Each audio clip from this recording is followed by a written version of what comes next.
Alhamdulillah Rabbil Alamin. Wabihi nasta'inu ala umuri dunia wa din. Wassalatu wassalamu ala asyrafil anbiya wal mursalin wa ala alihi wa sahbihi ajma'in. Alhamdulillah, segala puji syukur kita panjatkan kehadiran Allah Subhanahu wa taala, di mana pada pagi yang berbahagia ini Dia masih memberikan kepada kita berbagai macam nikmat kesehatan, kesempatan, sehingga kita dapat berkumpul di musala yang kita cintai ini. Baiklah, untuk mempersingkat waktu, sebagaimana biasanya setiap hari Senin kita ada pengajian, dan hari ini insya Allah akan disampaikan oleh Tengku kita, Tengku Haji Masrul Aidi. Sebelumnya kami informasikan Tengku mungkin sedikit informasi bahwasanya sebagian pegawai atau PNS kami sekarang sedang berada di luar daerah karena ada kegiatan, makanya agak sepi sedikit dibandingkan biasanya, dan tepatnya memang agak jauh, yaitu daerah Singkil. Jadi untuk mempersingkat waktu, baiklah kami persilakan langsung kepada Ustaz untuk menyampaikan pengajian kita pada pagi hari ini. Pada Ustaz kami persilakan. Assalamualaikum warahmatullahi wabarakatuh. Assalamualaikum warahmatullahi wabarakatuh. Alhamdulillahilladzi jama'ana fi hadzal makani jam'an marhuba wa ja'ala tafarruqana min ba'dihi tafarruqan ma'suma. Allahumma shalli wa sallim wa barik ala habibina Muhammadin al-Mustafa wa ala alihi wa sahbihi wa azwajihi ila yaumiddin. Wa qala Allah ta'ala fil Qur'anil 'azim wa huwa asdaqul qailin wa biqawlihi yahtadil muhtadun. La yanala Allaha luhumuha wa la dima'uha walakin yanaluhu at-taqwa minkum. Shadaqallahul 'azim. Hadirin dan hadirat jemaah pengajian yang dirahmati Allah, alhamdulillah pada pagi hari yang berbahagia ini di penghujung bulan Zulqa'dah, insyaallah sesuai dengan proses Ru'yatul Hilal yang dilaksanakan oleh Kementerian Agama Republik Indonesia, maka besok adalah tanggal 1 bulan Zulhijjah, dan insyaallah hari raya Idul Adha akan bertepatan dengan tanggal 24 bulan September, yaitu hari Kamis yang akan datang. Dan sebagai umat Islam, kita dituntut oleh agama untuk melaksanakan kurban bagi orang-orang yang mempunyai kelapangan. Rasulullah sebutkan lapang, bukan mampu. Jadi dalam satu hadis sahih beliau menyatakan, "Man kana lahu sa'atun falam yudahhi fala yaqrubanna musallana." Barang siapa yang memiliki kelapangan tetapi dia tidak berkorban, maka jangan sekali-kali ia mendekati tempat sholat kami ini. Jadi kalaupun ingin menghadiri sholat berjamaah di masjid, mungkin harus berdiri sholat di luar masjid, hanya temu dalam. Dan sedemikian marahnya Rasulullah kepada orang-orang yang mampu tetapi tidak melaksanakan korban. Namun sebesar apapun ancaman, gerakan yang terbesar memberikan motivasi untuk kita melaksanakan suatu aktivitas adalah pengetahuan yang mendalam akan hikmah-hikmah dan latar belakangnya. Jadi terkait dengan peristiwa itu kita melihat sejarah latar belakang korban. Itu bukan perkara yang baru, sudah dilaksanakan oleh manusia generasi yang pertama. Di dalam Al-Quran surat Al-Maidah Allah menyatakan, وَاتْلُ عَلَيْهِمْ نَبَأَ ابْنَيْ آدَمَ بِالْحَقِّ إِذْ قَرَّبَا قُرْبَانًا فَتُقُبِّلَ مِنْ أَحَدِهِمَا وَلَمْ يُتَقَبَّلْ مِنَ الْآخَرِ. Bacakan olehmu wahai Muhammad kepada mereka sejarah tentang dua orang putra Adam ketika mereka berdua melaksanakan kurban kepada Allah Ta'ala. Diterima kurban salah satunya dan ditolak kurban yang lain. Itu peristiwa pada Qabil dan Habil, undian dari Nabi Adam terhadap mereka berdua untuk menentukan siapa yang akan menikahi salah seorang dari putri yang tercantik tersebut. Kemudian pada pelaksanaannya, Qabil yang dengan sifatnya yang kasar barangkali temperamental oleh Nabi Adam dipercayakan untuk mengelola tanaman, sedangkan Habil dengan tabiatnya yang lembut diamanahkan oleh Nabi Adam untuk merawat binatang. Oleh Qabil, kurban yang dipersembahkan adalah dari jenis usahanya, dari jenis tanaman, Tetapi sayangnya dengan jiwanya yang busuk juga ia pilih tanaman yang busuk untuk ia persembahkan kepada Allah. Mungkin logikanya moga Allah tugakan. Jadi itu barangkali pertimbangannya. Sedangkan Habil berasal dari seorang pribadi yang baik, maka dia pilih dari jenis ternaknya kambing yang paling bagus untuk dikorbankan. Jadi ketika dipersembahkan tidak dalam bentuk penyembelihan, hanya ditempatkan di atas puncak sebuah bukit yang hilang bendanya, itulah yang diterima korbannya. Jadi setelah ditinggalkan sebentar, kemudian datang awan hitam dan ternyata dilihat yang tidak berada lagi di tempat adalah korban dari Habil ini tadi. Konon kata para ulama tafsir, Allah simpan kambing persembahan Habil tersebut di satu tempat yang kelak Allah jadikan sebagai penebus untuk jiwa Ismail putra dari Nabi Ibrahim ketika dituntut oleh Allah melaksanakan korban berikutnya. Maka pada saat Nabi Ibrahim menyampaikan kepada putra beliau Ismail, "Inni ra'aitu fil manami anni azbahuka fanzur madza tara." Wahai putraku, sesungguhnya aku melihat di dalam mimpi bahwa saya menyembelih dirimu, maka pertimbangkanlah bagaimana pendapatmu. Itu mimpi setelah 3 kali berulang-ulang. Maka Nabi Ibrahim melaksanakan. Tapi itu sudah selesai dengan sejarah Nabi Ibrahim dan sejarah Nabi Muhammad nantinya. Maka siapapun di antara kita sebagai orang tua bermimpi menyembelih anak, mohon jangan dilaksanakan. Yang dari iblis. Jadi itu hanya berlaku pada Nabi Ibrahim, karena para nabi tidak didatangi oleh jin di dalam tidur mereka. Jadi jawaban dari Nabi Ismail itu luar biasa. Apa kata beliau? Ya abati if'al ma tu'mar satajiduni insyaallahu minas sabirin. Wahai ayahku, laksanakan apa yang telah diperintahkan, insyaallah engkau akan dapati aku sebagai orang-orang yang sabar. Jadi dalam ungkapan bahasa Arab ada panggilan-panggilan normal dan ada panggilan kasih sayang. Kalau seorang ayah memanggil anak dalam panggilan yang normal, itu sering disebut dengan ya bani, wahai anakku. Tetapi panggilan kasih sayang itu menggunakan kalimat tasghir, ya bunayya, wahai anakku sayang. Demikian pula seorang anak memanggil ayah dalam sebutan yang normal kita akan memanggil ya abi. Tetapi ketika panggilannya kasih sayang, anak tersebut akan memanggil dengan salah satu dari dua penggunaan istilah. Ada kala ya abuya ataupun ya abati.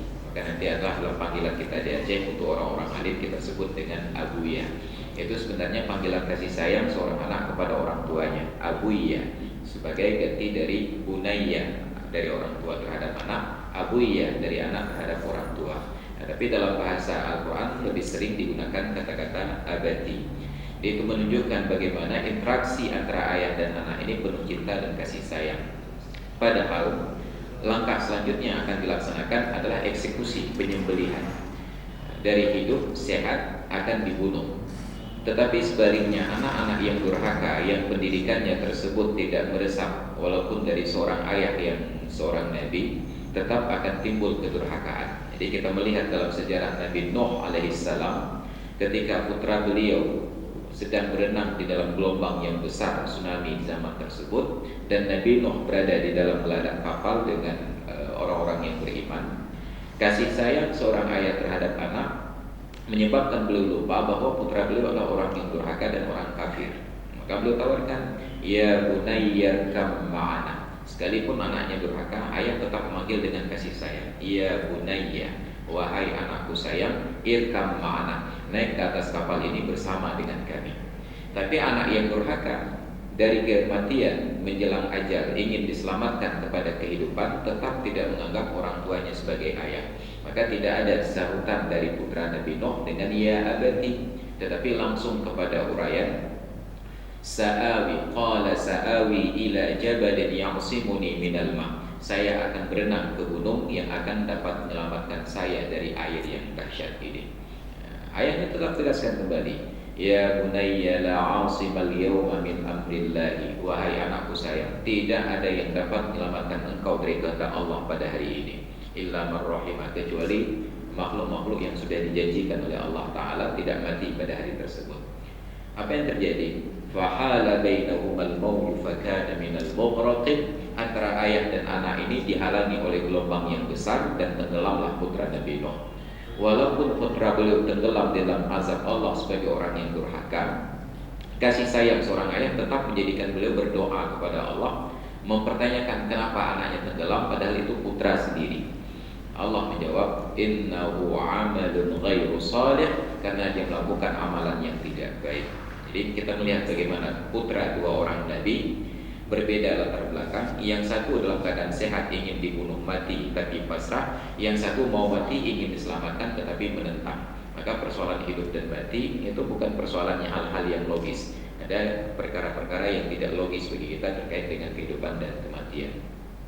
Jadi ketika keduanya sudah berserah diri, Ibrahim dan Ismail, Ibrahim pasrah kehilangan anak semata wayang, dan Ismail pasrah kehilangan nyawa yang juga hanya satu-satunya.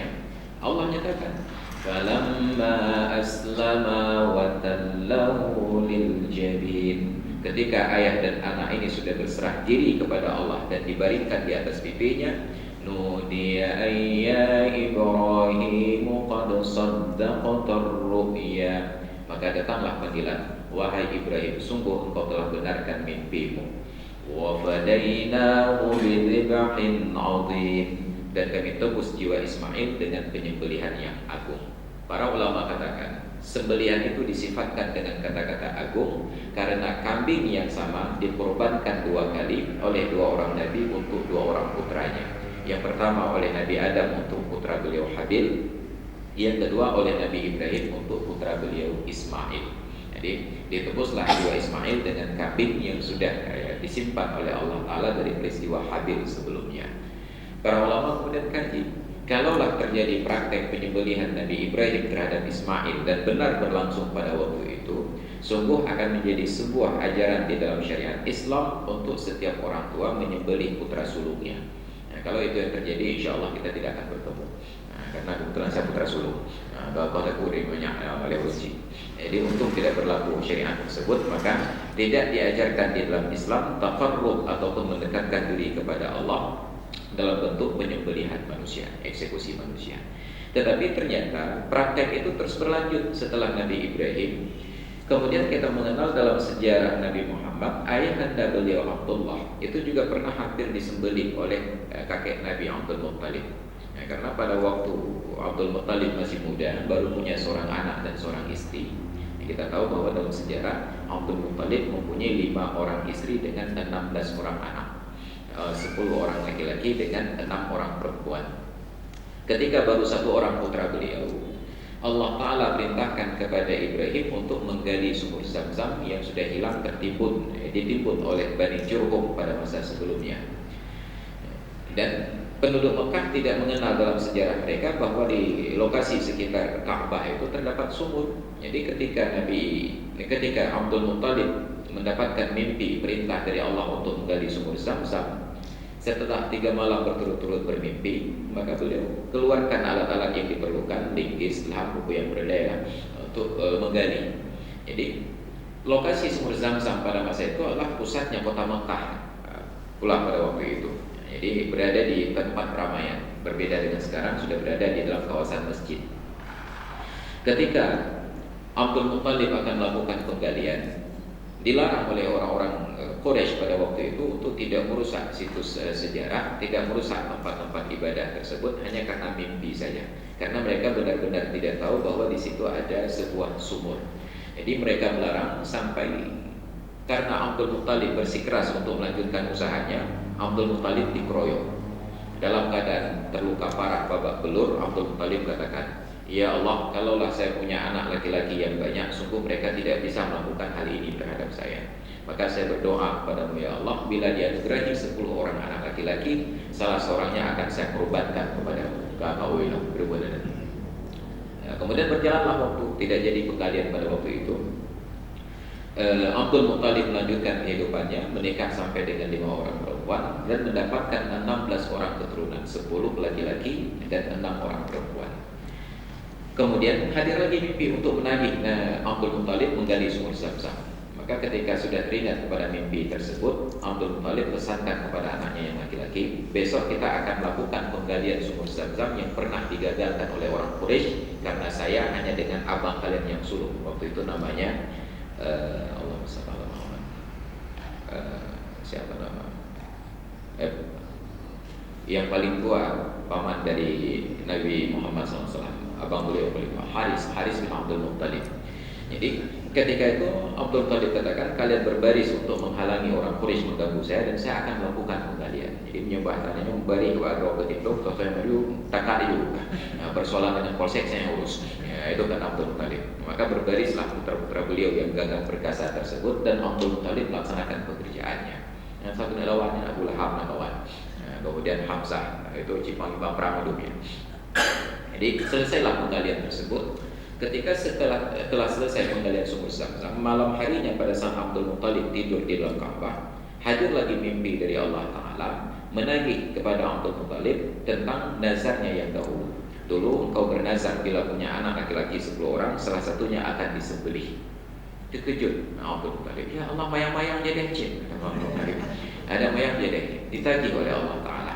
Maka beliau tidak percaya, lanjutkan malam kedua bermimpi lagi, malam ketiga mimpi lagi. Ketika sudah positif bahwa itu dari Allah Ta'ala, maka Abdul Muttalib kumpulkan 10 orang anaknya laki-laki dan menyampaikan peristiwa masa lalu tentang bagaimana menggali sumur Zamzam yang tidak jadi. Kemudian beliau dipukul oleh orang Quraisy dan nazarnya untuk menyembelih salah seorang putra dari 10 kalau lahir. Maka beliau bertanya, siapa di antara kalian yang bersedia untuk dijadikan tumbal korban tersebut? Abdul Muttalib adalah orang tua yang sukses mendidik anaknya. Ketika ditawarkan siapa yang akan dikorbankan, semuanya menawarkan leher mereka. Mulai dari Abu Lahab, Hamzah, Bandung, dapat Abu Bakar, semuanya. Kata Abdul Muttalib, boleh begini caranya. Nah, tapi kita undi saja. Siapa yang namanya keluar, itu yang akan kita korbankan. Jadi undiannya itu dengan menuliskan nama, ditempelkan pada anak panah dan digantungkan di dalam Ka'bah. Siapa yang namanya jatuh, maka itulah yang akan dijadikan korban. Begitu hari pertama digantung, besoknya setelah diperiksa ternyata yang jatuh itu namanya Abdullah. Abdullah, anak yang paling ganteng, yang paling tampan, yang paling baik budi pekertinya. Beri saya lah sekali. Jago Pujoro. Jadi melihat Abdullah, kata Abdul Muttalib, enggak boleh 1 kali, harus 3 kali. Itu dia Abu Lahab, dia bila jadi bukan aku. Nah, tapi karena Abdullah tunda dulu. Jadi ulangi yang kedua kali. Besok juga Abdullah turun namanya. Yang ketiga juga Abdullah. Ketika sudah yakin bahwa itu adalah pilihan dari Allah Ta'ala, maka dengan kepasrahan yang tinggi, Abdul Muttalib memegang tangan Abdullah dibawa ke sebuah tempat pelaksanaan kurban Bani orang-orang Quraisy, yaitu pada satu tempat di antara patung Ishaq dan Nailah. Orang Quraisy punya keyakinan setiap makhluk hidup yang dibawa ke tempat tersebut pasti akan keluar dalam keadaan tidak punya nyawa. Barang aku, daba manok kanan manok mati, daba kameng mati. Karena itu tempat pelaksanaan kurban mereka. Jadi ketika melihat Abdullah dibawa oleh ayahnya Abdul Muttalib ke tempat tersebut, mereka berpikir kalau Abdullah datang dalam keadaan hidup, pasti nanti akan pulang dalam keadaan mati. Ya kabut si manusia, kekambutnya. Maka mereka bangkit untuk menghalangi Abdul Muttalib. Wahai Abdul Muttalib, jangan coba-coba bawa Abdullah ke tempat tersebut. Abdul Muttalib marahnya luar biasa. Memang kalian kurang ajar sekali. Dulu saya mau gali sumur Zamzam, saya kalian keroyok. Sekarang saya mau nyembelih anak sendiri, kan juga yang ribut. This is none of your business. Abdul Muttalib. Mereka jawab, wahai Abdul Muttalib, dulu kami melarang engkau gali sumur Zamzam karena kami tidak tahu bahwa di situ ada sumur. Nah, kalau sekarang engkau ingin menyembelih anak, kami tidak mau tahu. Yang penting jangan sembelih putramu, karena bila itu terjadi, sungguh kami pun harus melakukan hal yang sama. Jadi akhirnya mereka sepakat untuk mencari solusi yang lain, untuk menanyakan pendapat tentang pelaksanaan nazar ini yang dibatalkan dan apa solusinya. Jadi pada saat itu tidak ada seorang alim pun. Jadi di dalam kalangan masyarakat yang tidak ada orang alim, kemudian mereka mencari fatwa kepada seorang tukang sihir. Jadi anak MPU ini. Jadi kalau tidak ada MPU, mereka akan mencari tukang sihir. Itu peradaban masa dahulu. Jadi tukang sihir yang ada hanya di Najd, di negeri Yaman. Mereka berangkat segera ke sana, bertanya kepada seorang wanita tukang sihir, bagaimana solusi terhadap nazar Abdul Muttalib. Singkat cerita, disampaikan oleh tukang sihir ini, solusinya adalah lanjutkan kembali undian tersebut, tetapi hanya antara nama Abdullah dengan kertas kosong. Apabila tetap nama Abdullah yang turun, gantilah untuk namanya tersebut dengan 10 ekor unta. Lanjutkan lagi, bila kembali nama Abdullah yang turun, tambah 10 ekor unta. Sampai kertas putih yang turun, barulah sejumlah unta yang tersedia kalian sembelih semuanya sebagai ganti jiwa Abdullah. Maka dilaksanakan, mereka puas terhadap jawaban tersebut. Bikin tiga lagi kayak dibintang. Jadi ketika dilaksanakan, Yang pertama turun Abdullah kadi pelubung dah. Ulang Abdullah, dua pelubung dah. Ulang Abdullah, le pelubung dah. Sampai 10 kali berturut-turut nama Abdullah. Firtu bong dah. Momang Quraisy. Yang ke-11 baru turun kertas kosong. Tapi Abdul Muttalib belum menyerah. Demi Allah, kalau belum 3 kali turun kertas kosong, saya tetap masih akan menyembelih Abdullah. Yang demikian awal. Jadi ternyata 3 kali berturut-turut yang turun adalah kertas kosong, kertas putih. Barulah pada waktu itu mereka sembelih 100 ekor unta sebagai penebus jiwa Abdullah. Maka ditetapkan di dalam ajaran Islam, diyat untuk kasus pembunuhan untuk pelakunya yang dimaafkan oleh pihak keluarga korban adalah membayar kepada pihak keluarga korban sebanyak 100 ekor unta. Itu nilai diyat, 100 ekor unta dari peristiwa Abdullah dengan Abdul Muttalib ini. Kalaulah pada waktu konflik di Aceh dahulu pemerintah pusat membayar diyat kepada setiap korban konflik yang meninggal tanpa sebab sebanyak 100 ekor unta atau harganya, itu sungguh sudah aman Aceh. Tidak bohong dah. Jangan mahal-mahal sekali. Tingkat lemau untuk sah kerebut tentang lebihnya 14 juta. 14 juta. Ini lemau yang sah kerebut. Bayangkan unta. Dengan biaya importnya sudah berapa 20 juta habis mahal kan. 20 juta kali terhitung 2M. Untuk 1 jiwa yang mati sia-sia dalam konflik, pemerintah wajib bayar 2M.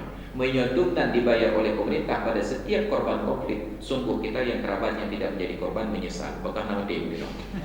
2M. Ada hutan yang beda-beda yang ngomong nama dia begitu. 2M. Mamnya dah 2 buat M. Jadi dah belum beri kita faham. Itu yang terjadi. Tapi karena diatnya hanya 3 juta saja, itu belum biaya yang disunat. Akhirnya terima bersih hanya 1,5 juta. Maka konflik tidak pernah usai. Ini yang terjadi pada zaman dahulu. Intinya Allah tidak pernah izinkan kepada manusia mendekatkan diri kepadanya dengan menyembelih manusia yang lain. Tetap korban itu harus dalam bentuk penyembelihan binatang. Maka diterapkanlah di zaman Rasulullah bahwa korban yang dilaksanakan oleh Rasulullah tersebut rata-rata setiap tahunnya berbentuk domba dan rata-rata 2 ekor. Yang satu beliau niatkan Allahumma hadza Muhammad wa ali Muhammad. Ya Allah, yang satu ini untuk Muhammad dan keluarganya.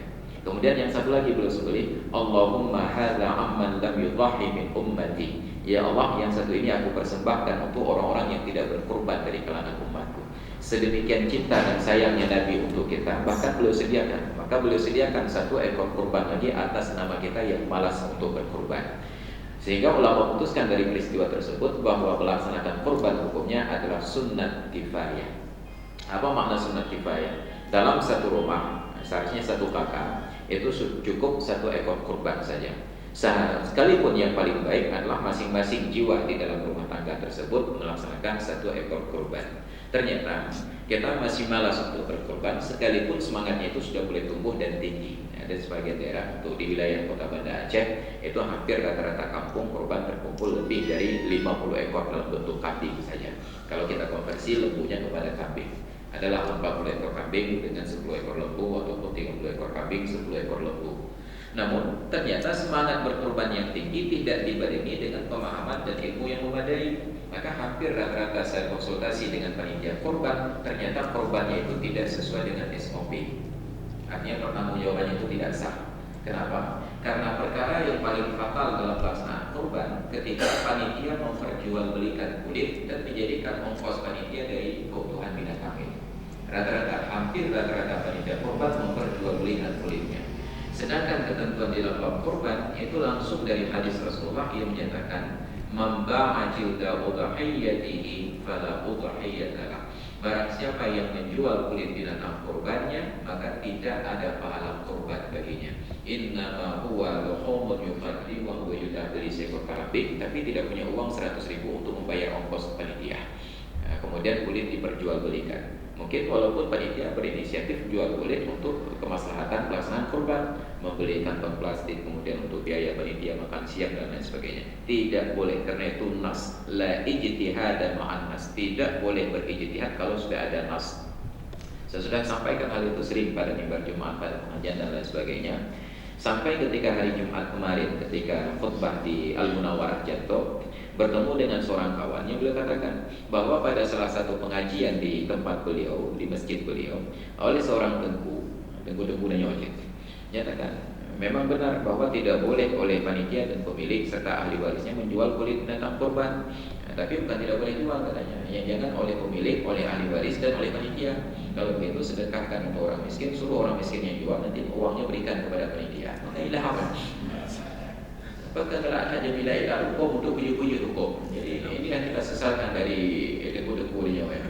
Jadi itu minta celah hukum. Jadi tetap seperti iklan Yumil. Selama masih ada celah untuk apa menyerah. Jadi menyamankan negara bukan review. Kenapa tidak pasrah saja bahwa kulit itu disedekahkan kepada orang fakir dan miskin dan uangnya sah milik mereka? Selembar kulit yang harganya tidak lebih dari 100.000 untuk kulit kambing tersebut merusak harga yang 2 juta yang sudah kita ikhlaskan. Jadi ini yang sangat kita sesalkan dalam masyarakat. Jadi mohon kita yang hadir bila nanti di dalam kampung kita, di tempat kita tinggal di dekat kurban, ingatkan panitia, jangan pernah kulit binatang kurban diperjualbelikan. Sedekahkan saja untuk orang miskin. Ataupun cincang, cuma kalau dicincang dibagi dalam tumpukan daging, nanti ada masyarakat yang tidak bisa memanfaatkan kulit, dibuang dan mubazir. Kalau begitu jangan dicincang, sedekahkan saja untuk satu orang miskin, biar itu menjadi hak untuk dirinya. Terserah dia mau simpan, dia mau jadikan jaket kulit, sepatu kulit, atau dia mau jadikan ember, mau jadikan hiasan dinding, atau dia mau jual, terserah. Itu hak milik dirinya. Tapi jangan ada kong kali kong dengan panitia. Baik dia menjadi kong kali kong, menjadi cooking kong nih. Jadi ini perkara yang sangat kita sesalkan dalam masyarakat. Kemudian ketentuan berikutnya, tidak boleh wa mislu bai'il jildi ja'luhu ujrata jazzarin. Dan yang sama kasusnya dengan penjualan kulit adalah menjadikan kulit atau sebahagian dari binatang kurban itu sebagai ongkos untuk tukang sembelih. Maka tidak boleh pula nanti pada prakteknya ketika panitia yang bukan pemilik kurban, saya ingatkan, panitia yang bukan pemilik kurban tiba-tiba merasa berhak mendapat jatah lebih dari warga yang lain. Udah lain ke tumpuk, dia 2 tumpuk. Menjadi yang pakai 2 tumpuk, kamu hak kerja. Kalau masih berbicara hak kerja dan mengambil dari daging kurban, batal kurban tersebut. Maka tanyakan kepada panitia yang bukan pemilik. Anda bekerja menyembelih seekor kambing, memuliti, mencincang sampai selesai dibagi-bagi dalam tumpukan. Untuk 1 ekor kambing itu berapa ongkosnya? Dan yang berapa juga? Umpamanya 100.000 rupiah, berikan 100.000 rupiah sampai dia tidak pernah punya hak untuk bicara lagi. Nyo tertori be upah kejaran, necok lagi urunnya encok, sebuah tempok be baju. Itu baru selesai. Tapi kenyataannya banyak dari kita yang berhemat-hemat kata putuslah ada. Nanti dan kulit mulai encok borong, batal kurban. Tidak boleh dari kebutuhan binatang kurban dijadikan sebagai ongkos untuk panitia pelaksananya. Beda halnya apabila panitia adalah pemiliknya. Pemiliknya gotong royong untuk bekerja, nyepetah ngebuah mondok. Maka kata para ulama, sekurang-kurang kurban adalah seekor binatang yang sesuai kriteria yang kita sembelih pada hari tersebut 10, 11, 12, 13 Zulhijjah, walaupun seluruhnya untuk konsumsi pribadi. Menan le tumayang rorea wa rumah rokamen tabuh takoh itu. Ikala le tangga yang nanti mubarik buat hidup bagus. Menan kabeh kalat tajang takuti patsola mubaskom tamang kamah. Ini kan bukan Nabi bagi aku, nyo kerebut pribadi. Nabi bagi sah korbannya. Tetapi itu korban minimalis. Jadi yang untuk ukuran orang yang kereta Nabi bagi. Tidak disyaratkan kepada korban harus dibagi-bagi. Yang penting ada penyembelihan. Tetapi untuk mendapatkan pahala korban yang paling tinggi, kalau korban itu kategorinya sunat, sebaiknya disedekahkan seluruhnya kecuali beberapa suap yang dia makan sendiri. Dan kata para ulama yang paling baik itu tidak lebih dari 3 suap, dan yang dimakan itu bahagian organ dalamnya, hatinya. Leher bosuk gitu. Leher bosuk pada oleh. Tidak boleh 3 suap untuk mendapatkan fadilah yang afdal. Nah, tapi kalau sekedar untuk mendapatkan pahala, untuk mazhabnya mazhab Rano Timur, paha kiri, paha kanan, depan belakang, antar rumah, yang tidak kurang ini khusus sudah. Jadi kalau sekedar ingin mendapatkan pahala, sudah kita sembelih sudah selesai. Tapi kalau ingin dapat pahala yang tinggi, maka makan sedikit saja, yang lainnya sedekahkan untuk orang lain. Maka untuk menumbuhkan kebiasaan berkurban, kita patut untuk mengajak kerabat dan keluarga untuk merubah sedikit tradisi Idul Adha. Yang dahulunya kita sering hari 9 Zulhijjah tersebut datang ke tempat penjualan daging untuk beli daging. Jadi makan baik roti, roti goreng, murah megang. Jangan ada megang-megang lagi lah. puasa saja tanggal 9 Zulhijjah, karena itu puasa terbaik nomor 1 dari semua puasa sunat. Karena kata Rasulullah, barang siapa yang berpuasa pada hari Arafah, Allah ampuni dosanya setahun yang lalu dan setahun yang akan datang. Itu puasa terbaik. Tapi tradisi kita tidak mendukung untuk puasa tersebut. Menjadikan puasa orangnya bro ibadah. Orang lain melemak dengan putih, ini yang tentang puasa teput baru ada baju. Jadi tradisi yang tidak mendukung puasa. Maka ajak kerabat dan keluarga anak mutaati uro Arafah. Ini tetap ke puasa yang kena berjuti tengok lihat mayang roya ketika main tak melemah. Itu untuk mengubah tradisi, ajak keluarga kita, anak, menantu dan cucu. Belok ti buruk tengok lihat mayang roya ketika main tak melemah ketika. Itu untuk membiasakan tradisi. Maka nanti lama-lama kita akan terbiasa untuk menyembelih kurban setiap tahunnya. Itu yang dianjurkan. Dan sepatutnya kurban itu berlangsung 4 hari berturut-turut. Karena kata Allah dalam surat Al-Hajj, liyashhadu manafi'a lahum wa liyadhkuru ismallahi fi ayyamin ma'lumatin 'ala ma razaqahum min bahimatil an'am. Agar mereka menyaksikan manfaat yang kembali kepada mereka, yaitu pada ibadah haji, dan mereka berzikir menyebut nama Allah pada hari-hari yang ditentukan, yaitu 10, 11, 12 dan 13 Zulhijjah. Kenapa berzikir? Ala ma razaqahum min bahimatil an'am, atas dasar nikmat yang Allah berikan kepada mereka berupa daging binatang ternak. Seharusnya kurban 4 hari berturut-turut. Tapi di negeri kita, kurban yang banyak sekalipun sampai 40 ekor kambing tetap dilaksanakan sesuai juga dengan amanat proklamasi. Dilaksanakan dengan cara yang seksama dan dalam tempo yang sesingkat-singkatnya. Tikan uro abih puluh abih keti dan tikan uro. Jadi kalau 40 ekor kambing disembelih dalam setengah hari, maka tumpukan daging itu sungguh luar biasa banyaknya. Prioritas pertama mungkin untuk orang miskin, udah ngerti fakir miskin, kita berikan lebih dahulu. Tapi tetap saja fakir miskin dengan keberadaan mereka, daya tampung kulkas orang miskin untuk daging itu kecil sekali. Leher tumpuan terotari, Ketika orang miskin hanya terima masing-masing leher tumpuk, maka sisanya yang bertumpuk-tumpuk itu masuk rumah orang kaya. Kenapa? Karena rata-rata rumah orang kaya punya freezer yang muat seekor gajah itu kan.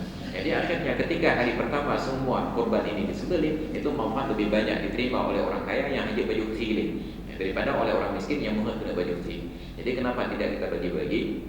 Hari pertama kalau misalnya ada 40 ekor kurban, hari pertama 10, kedua 10, ketiga 10, keempat 10. Sehingga orang miskin merasa bahwa setiap hari itu adalah hari raya dengan daging segar yang mereka terima setiap harinya.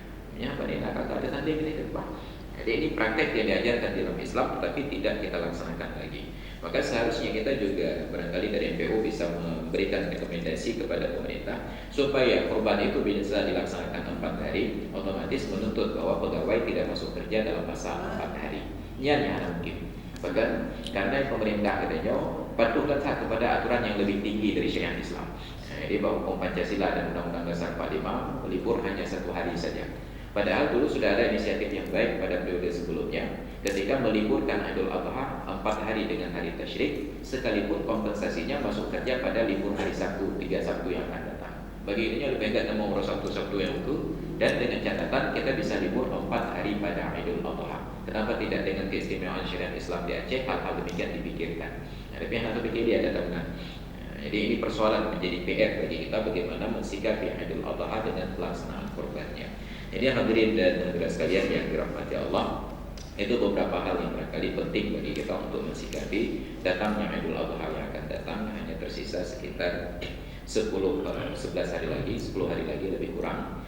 Dan mudah-mudahan menjadi ilmu yang berkah untuk dapat kita amalkan dan dapat disosialisasikan, disampaikan kepada orang lain. Yang lebih penting, kalau mungkin setiap panitia kurban di kampung itu mengundang seorang ustaz yang paham tentang tata laksana kurban untuk mengadakan sekali pertemuan pengajian agar benar-benar panitia tersebut terarah dan tahu apa yang harus mereka lakukan. Karena prinsipnya apabila panitia hanya semangatnya tinggi, ilmunya tidak cukup, tetap masuk ke dalam kategori idza wudi'al amru li ghairi ahli fantadhiris sa'ah. Apabila diserahkan sebuah pekerjaan bukan kepada pakarnya, tunggu saja kehancuran. Mejuta ada feedback dari warga kampung Pemandung, bantu berebut hanya gara-gara panitia yang tidak paham tata laksananya. Jadi mudah-mudahan kita tidak menganggap remeh ilmu dan pengetahuan tersebut. Pertanyaan pertama, apakah korban nazar boleh kita makan?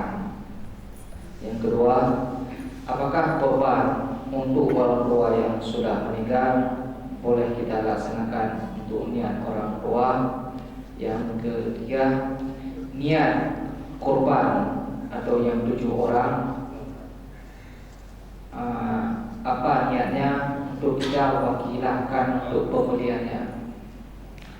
Yang keempat, mana yang didahulukan korban dengan akikah.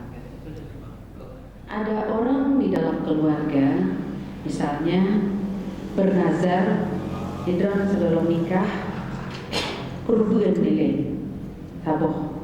Apakah nanti apabila dia tidak sanggup lagi berkorban, apakah boleh korban itu sudah cukup untuknya apabila dia tidak berkemampuan? Sidang tesis pertanyaan. Terima kasih atas pertanyaan. Yang pertama, korban nazar. Prinsip dasar hukum korban itu sunat muakkad dan sifatnya sunat kifayah. Tidak menjadi wajib kecuali dengan sebab dinazarkan, dan masuk dalam kategori nazar pada sesuatu yang sangat sensitif. Jadi pada saat kita sudah memiliki seekor binatang yang sah untuk dijadikan korban, binatang yang sah, mungkin Cina antara kami ataupun lemong. Kemudian kita katakan kepada orang kawan-kawan yang hadir ataupun datang orang ingin beli tapi tidak niat menjual, kita buat alasan umpamanya mengumpul rencana dengan penjual berebut. Itu nazar. Hanya dengan ucapan begitu saja itu menjadi nazar dan wajib untuk disembelih. Tidak boleh main-main pada bab kurban. Ataupun kita datang ke pasar hewan membeli seekor kambing, bawa pulang, ada becak duduk ataupun ada motor pickup. Kalau ada itu kambing yang punya kegerebut, wajib dengan sebab nazar. Jadi kalau ingin tidak wajib, maka ditambah keterangan untuk kegerebut sunat. Itu baru nanti tetap hukumnya sunat. Tapi kalau disingkat, kegerebut itu wajib dengan sebab nazar. Jadi jangan main-main pada sebutan terhadap binatang tersebut. Wajib dengan sebab nazar apabila sudah memiliki binatangnya. Tapi kalau baru sekedar bawa uang ke pasar ingin membeli binatangnya, jangan kena berebut. Itu belum menjadi nazar karena kita belum memiliki binatangnya yang sah untuk dijadikan kurban. Maka hati-hati. Dia apabila sudah menjadi wajib dengan sebab nazar, haram dimakan sedikit pun oleh pemilik dan oleh ahli warisnya. Tidak boleh sedikit pun dimakan oleh pemilik dan ahli warisnya. Haram. Kalau dimakan sedikit, wajib beli yang lain untuk gantinya. Kadar yang sedikit yang penuh. Sabuh tu kebayu, sabuh tu yang lain untuk kado yang kurang yang cukup yang. Jadi tidak boleh sedikit pun dimakan oleh pemilik dan oleh ahli warisnya. Pemilik dan ahli waris. Istri termasuk ahli waris. Jadi kalau nanti di dalam rumah kita ada pembantu bukan ahli waris, pembantu boleh makan, tapi kita yang pemilik tidak boleh makan sama sekali dan termasuk ahli waris. Itu pada korban dasar. Untuk yang sunat dalam kategori tadi, yang paling baik makan sedikit beberapa suap saja, seluruhnya itu disedekahkan untuk orang fakir, orang miskin, ataupun sebagiannya dikendurikan untuk orang kaya. Tapi kalau sekedar untuk sah korban, tapi juga menukar wajib boleh kalau sekedar untuk sah. Tapi kalau mencari pahala, sebaiknya disedekahkan seluruhnya, kecuali beberapa suap untuk mengambil berkah. Kemudian korban untuk orang yang sudah meninggal. Ketentuan dalam pendapat jumhur, la yajuzu at-tadhiyatu 'anil hayyi illa bi iznihi wa la 'anil mayyiti illa bi isaihi. Tidak boleh melaksanakan kurban untuk orang yang masih hidup kecuali dengan izinnya, dan tidak boleh melaksanakan kurban untuk orang yang sudah meninggal kecuali dengan ada wasiat darinya. Jadi umpamanya saya tahun ini ingin melaksanakan kurban untuk istri saya yang belikan kambing, dan saya ingin menyembelih kambing itu umpamanya kurban atas nama istri. Tidak boleh saya laksanakan kecuali minta izin kepada istri. Dan yang lainnya dan dari jenah belum kami kena tiga pun ada nagata. Dan yang orang nak mengata juga kena tiga pun ada nagata. Ini bos seorang yang hendak izin, hendak berlaku lebih. Tetapi tetap prosedurnya wajib minta izin. Itu persis seperti penyidik yang menanyai saksi. Bagaimana Bapak hari ini sehat? Jika dalam olahraga, ya boleh tanya sehat. Tapi SOP-nya tetap wajib bertanya, Bapak sehat? Mana cek SOP kurban? Wajib tanya kepada yang bersangkutan. Saya ingin melaksanakan kurban atas nama Anda. Apakah Anda bersedia? Oh, juga laksanakan. Jadi tidak boleh melaksanakan kurban untuk orang yang hidup kecuali dengan izinnya. Dan tidak boleh melaksanakan kurban untuk orang yang meninggal kecuali dengan adanya wasiat darinya. Jadi apabila wasiat itu dari hartanya, wajib. Umpamanya orang tua kita semasa hidup pernah berencana kalau ada rezeki raya hajinya tercibrebut. Ternyata sebelum haji beliau meninggal dan beliau punya warisan yang sepertiga dari warisan itu cukup untuk beli kurban. Itu wajib. Karena makanya dalam bab ayat-ayat yang terkait dengan faraid selalu disudahi oleh Allah Taala dengan sebuah statement min ba'di wasiyatin yusa biha aw dainin, bahwa faraid harta itu baru dibagi setelah dilaksanakan wasiatnya dan setelah dibayarkan hutang piutangnya. Ternyata orang yang meninggal ini tidak punya harta. Hanya anaknya pernah diberitahu, "Nyana mudah rezeki, roda hati uku tasi kerebut." Sebelum sempat beliau sudah meninggal. Anak-anaknya melihat bahwa orang tua tidak punya harta warisan. Nah, kalau begitu, apabila anaknya punya kemampuan, sunnah untuk melaksanakan korban atas nama orang tuanya. Itu dalam pendapat jumhur. Tidak boleh dilaksanakan korban untuk orang yang sudah meninggal apabila tidak ada wasiat. Tetapi Imam Hanafi menggugat, dan gugatan Imam Hanafi ini juga diterima oleh sebagian ulama dari mazhab jumhur. Apa pertanyaan Imam Hanafi? Kalau setiap amal soleh yang sunat yang dilakukan oleh orang yang hidup sah pahalanya dihadiahkan kepada orang yang meninggal, lalu apa yang membedakan kurban dari amal-amal soleh yang lain? Maka Imam Hanafi katakan, ada pekabihumu hana dua kita puji kulutnya. Sah kita lakukan. Masalah tu anak tu pahala urusannya Allah. Itu urusan Allah Taala. Yang sah kita belum tentu betul yang sah. Jadi itu urusan kita untuk melaksanakan. Maka pendapat Imam Hanafi ini juga diikuti oleh sebagian ulama dalam pendapat mazhab Maliki, Syafi'i dan Hambali. Jadi kalau ingin lakukan boleh, boleh dengan bersandarkan kepada mazhab Imam Hanafi. Tapi baiklah hukum, ya bukan hukum akhirnya dia ini belum habis hukum. Kami aja ada peneliti juga ni berubah. Karena niat tidak disyaratkan pada orang yang menyembelih. Jadi niat kurban itu. Jadi niat kurban tersebut ada dua kategori. Ada kala niat ketika menyembelih, ada kala niat ketika menyerahkan binatang itu kepada orang yang menyembelih. Jadi menantajuk kami yang baru tunti dan dulu kami berebut sunat. Jadi pada saat itu kita niatkan, ya Allah yang berebut tuan sunat tunjuk. Itu niat pada saat menyerahkan. Maka ketika disembelih tidak perlu diulangi niat. Ataupun karena kita tidak menyerahkan binatangnya, hanya uang kita serahkan kepada panitia untuk diberikan kambing, maka baru oleh panitia pada saat penyembelihan wajib untuk niatkan atas nama kita. Jadi menang kecil ini, ya Allah yang berebut fulan bin fulin, ya Allah yang berebut sunat fulan bin fulin, itu dilaksanakan oleh panitia. Jadi pada penyembelihan tidak ada syarat apapun, hanya yang penting taku urang-urang mengutubi. Tidak ada syarat yang lain. Disunatkan membaca bismillah dan membaca takbir. Bismillah, Allahu Akbar. Pengajaran dari Rasulullah, bismillahnya satu kali, Allahu Akbar satu kali. Tapi jak ulun Bukhari gepegah sesuai dengan jumlah kaki binatang. Punya dua buah kaki, dua buah tepi. Punya buah kaki, buah tepi. Mau punya kaki terap, aku menurut jumlah terap. Nah, padahal yang contoh dari Nabi hanya satu kali. Bismillah, Allahu Akbar. Dan pada praktek penyembelihan yang dilaksanakan, menginjak leher binatang tersebut dengan sebelah kaki untuk binatang itu tidak bergerak pada saat disembelih, supaya lebih mudah. Nah, jadi niatnya itu, apabila dalam bentuk binatang kita serahkan, boleh niat pada saat penyerahan. Apabila dalam bentuk uang kita serahkan, maka niat itu pada saat penyembelihan. Itu tentang niat. Jadi pada anak-anak komunikasi. Ya. Izin. Termasuk anak-anak. Selama bukan untuk diri sendiri, tetap minta izin. Itu SOP-nya. Beda pikir bukan ada upaya. Ada pada izin. Jadi minta izin kepada anak-anak, semacam pemberitahuan saja. Ini ayah mau laksanakan korban atas nama kamu. Enggak ya, juga laksanakan. Balik. Ya. Jadi izin, harus ada izin dari orang yang hidup apabila kita lakukan untuk mereka. Kemudian kurban dan akikah mana yang kita dahulukan? Itu prinsipnya beda-beda. Ketentuan umum hampir sama. Yang membedakan pertama dari sisi waktu. Kurban terikat dengan waktu 4 hari dalam setahun, 10, 11, 12, dan 13 Zulhijjah. Sedangkan akikah itu berlaku seumur hidup. Cuma kaitannya apabila dilaksanakan oleh orang tua terhitung sejak baru lahir sampai sebelum dia balik. Kalau sudah balik itu berpindah hukum akikah dari orang tua kepada anak yang bersangkutan. Jadi menyebalik dari sisi umur kira-kira kelas SMP. Menyebalik kelas SMP yang ada dalam akikah. Dan pelaksanaannya harus diserahkan kepada anak yang bersangkutan, tidak boleh orang tuanya. Nah, pertanyaan ini, baik jawaban dan ada jawabannya. Jawaban 2 juta kami untuk siang akikah. Tapi ajarkan dia tentang pentingnya akikah. Itu jawaban 2 juta dan terus. Jadi ajarkan dia dulu tentang pentingnya akikah, bahwa orang tuanya tidak sempat dulu. Nah, tentang akikah, waktu yang paling baik hari yang ke-7. Bila tidak sempat atau tidak mampu, hari yang ke-14. Bila tidak sempat atau tidak mampu, hari yang ke-21. Bila tidak sempat atau tidak mampu, maka hari-hari berikutnya semuanya sama sampai sebelum anak itu berusia balik. Nah, kalau kita mendapatkan anugerah anak setelah masa pelaksanaan kurban, kewajiban tanggal 15 Zulhijjah, makanya datang ke Cirebon, maka laksanakan akikah dulu.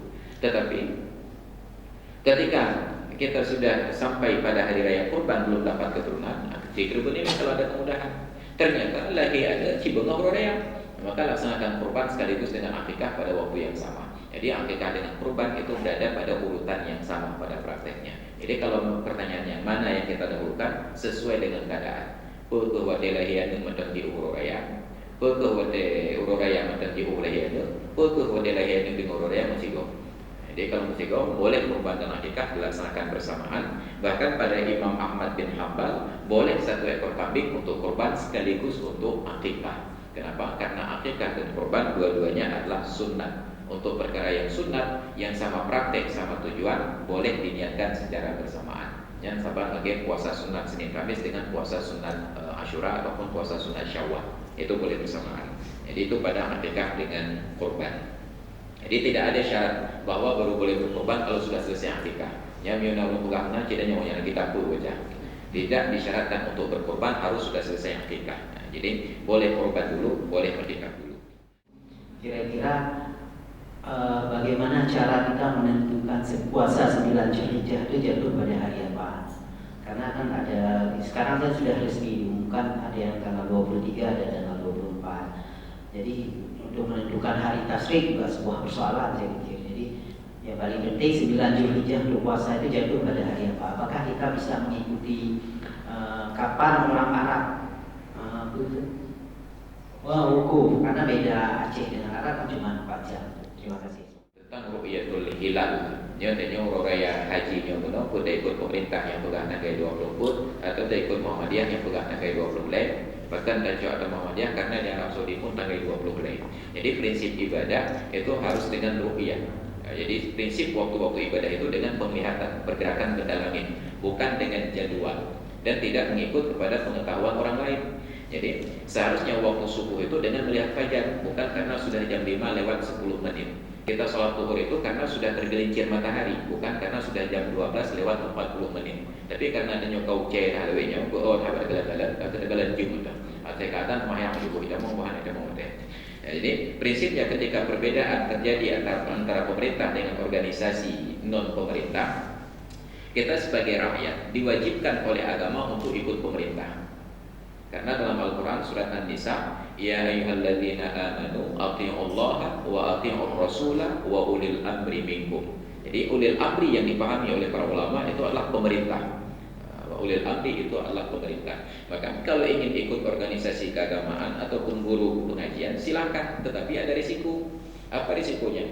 Kalau kita ikut pemerintah, ijtihad pemerintah benar, alhamdulillah. Kalau kita ikut pemerintah, ijtihad pemerintah salah dan akibat dari kesalahan itu berdampak kepada dosa, dosa kita ditanggung oleh pemerintah. Hanya kena ayunan pemerintah, udah Indonesia. Tapi kalau ikut organisasi keagamaan ataupun guru pengajian, kalau ijtihadnya benar, alhamdulillah. Kalau salah, tanggung dosa masing-masing sendiri. Masuk tabun. Ini banyak pajak kalau ada bayar pemerintah, ada tanggung ciri cara, yang tabun aja. Jadi makanya lebih arif dan lebih bijak kita mengikuti instruksi pemerintah. Apalagi pemerintah sekarang penetapan ibadah tersebut dengan proses ru'yah, bukan lagi dengan proses hisab. Karena itu anjuran Rasulullah, sumu li ru'yatihi wa aftiru li ru'yatihi. Berpuasalah karena melihat hilal dan berbukalah karena melihat hilal. Jadi punya persoalan hisab tak pegang. Adanya kata cukup orang kiribe itu pertanyaannya, apakah Nabi Muhammad tidak tahu hari raya 1000 tahun yang akan datang? Kemudian berbicara tentang teknologi satelit, Nabi Muhammad tinggal telepon malaikat Jibril, kan lebih. Gimana Jibril? Nah, mahmud selesai masalah. Tapi ini bukan persoalan tahu, persoalannya melihat. Nah, lemah kalian bubut, lemah kalian bubut. Jadi bukan persoalan tahu ataupun tidak tahu. Jadi secanggih apapun satelit manusia hari ini, ilmu hisab manusia hari ini yang dimiliki oleh Rasulullah tetap lebih canggih. Tapi beliau katakan, sumu li ru'yatihi wa aftiru li ru'yatihi. Harus ada usaha untuk melihat, bukan mengetahui dengan melalui jadwal dan metode yang lain. Jadi kalau pertanyaannya, boleh ikut NU, ikut Muhammadiyah atau ikut pemerintah? Ikut pemerintah, lebih aman.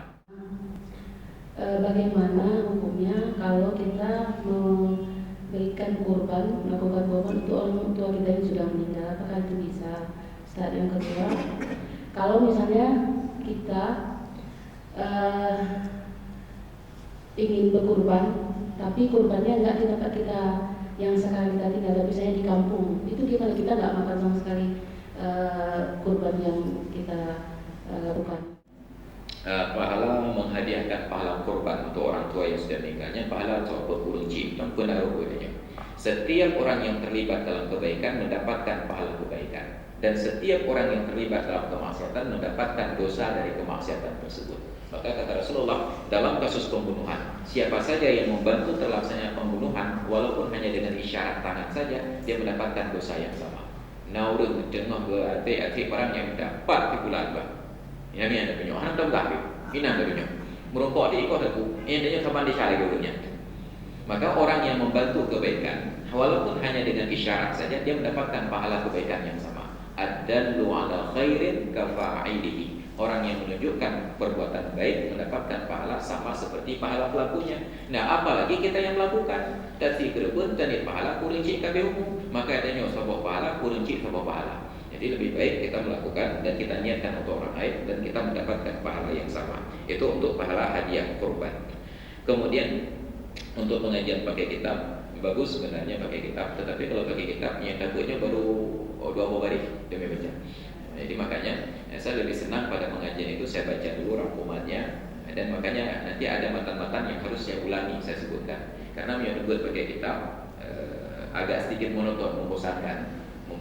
Kepada minta ke diukur lebih bagalau dan ada konsentrasi. Kecuali apabila memang bentuk pengajian lagi pada yang anak mulai diurau oleh heboh terbaca. Yang menyiapkan baca kitab yang berubah ni, habis bahan. Yang ada yang punya kino, batin pada punya baca kitab, hati bahan. Jadi yang lain habis bahan, lain hati bahan. Jadi karena kita sesuaikan kondisi, maka materi dari kitab kita rangkum inti-intinya saja, kita sampaikan poinnya. Agar sudah juga kitab, tapi waktu yang tidak memungkinkan.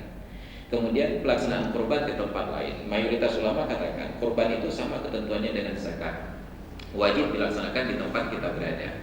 Tetapi ketika diterjih oleh ulama yang lain, tidak harus demikian, karena boleh jadi kurban itu lebih dibutuhkan pada tempat yang bukan tempat kita berada. Lagi Banda Aceh ini kasut plus kurban, aduh balik. Sedangkan di pinggiran kota Banda Aceh ada kampung-kampung yang tidak mengenal kurban kecuali namanya saja. Enam saja disebut kibar bentuk wallahu alam. Maka kalau begitu, pada pendapat yang diterjihkan oleh para ulama dalam mazhab Syafi'i, tidak mesti kurban itu dilaksanakan di tempat kita berada, kecuali apabila tempat itu masih sangat membutuhkan kurban. Nah, kalau sudah tidak ada kebutuhan, lebih baik ditransfer ke tempat yang lain. Jadi boleh kurban di tempat yang lain.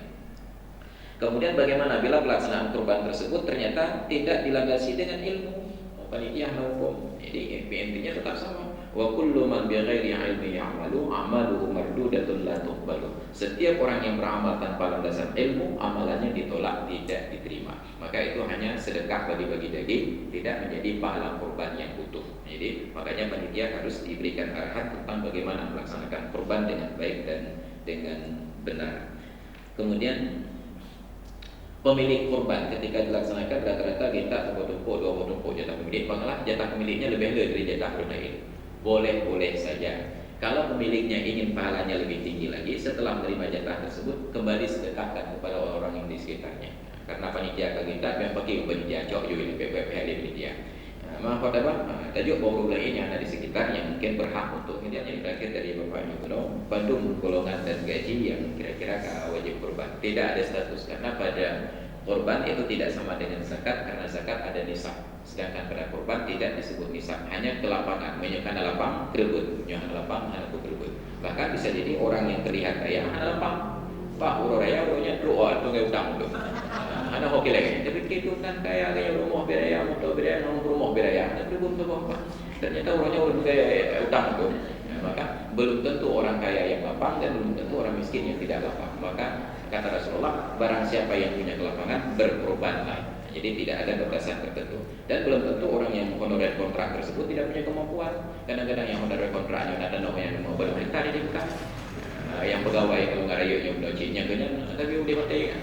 Maka belum tentu yang honorer tidak mampu dan belum tentu yang PNS itu yang mampu. Jadi hadirin sekalian yang berahmat. dirahmati Allah. Ya, karena keterbatasan waktu pula, saya tidak panjangkan lagi pembicaraan, sekedar pemahaman bagi kita dan pengetahuan latar belakang sejarahnya, hukum dan tata laksananya serta penyaluran-penyalurannya sudah saya jelaskan. Mudah-mudahan jadi ilmu, lebih dan kurang mohon maaf. Hadanallahu wa iyyakum ajma'in. Assalamualaikum warahmatullahi wabarakatuh.